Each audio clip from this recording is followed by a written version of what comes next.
ஐயம் sorry Ayyappa நான் உள்ள வந்தா என்னப்பா. மதம்ங்கிறது யானைக்கும் வெறிங்கிறது நாய்க்கும் வரலாங்க. மத வெறி மனுஷனுக்கு வரவே கூடாதுங்கிறது புத்தகங்கள் இருக்கு. இந்த பெரியார் கோஷ்டி எல்லாமே மண்டசித்த கேன பூதிங்க தான். இப்போ தாடி வச்சக்காரன் பேத்தியாவா வந்து ஐயம் சாரி ஐயப்பா உள்ள வந்தா என்னப்பா அப்படின்ற பெரியார் வந்து கடவுள் எதிர்ப்பு கொள்கையில் இருக்கிறவர். உங்களுக்கும் கோயிலுக்கு என்ன சம்பந்தம்? ஓகே, இப்போ ஐயப்பன் கோயிலில் வந்து பெண்களை விடுறதில்லைன்றது இல்லையே.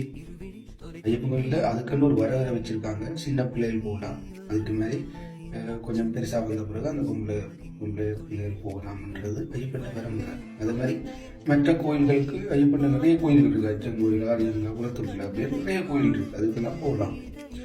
ஒரு கட்டுக்கோப்பு வச்சிருக்க இடத்துல அதை உடைச்சிட்டு தான் நாங்கள் போவோம் அப்படின்றது எந்த வகையில நியாயம்?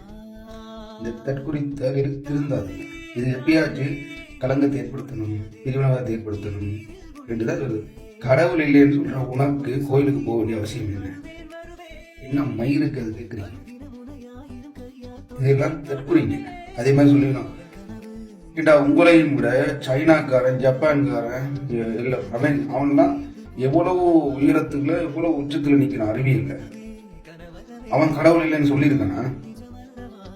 சைனாக்காரன் 2050 போயிட்டான், ஃபியூச்சர்ல 50க்கு மேல இருக்கான். அவன் இன்னும் வரைக்கும் புத்தட்ட ஒவ்வொரு கொள்கையும் ஒவ்வொரு கோவிலையும் இன்னும் வரைக்கும் அவங்க பாரம்பரியத்தை ஃபாலோ பண்றாங்க, அதை மதிக்கிறாங்க, இன்னும் வரைக்கும் வணங்குறாங்க.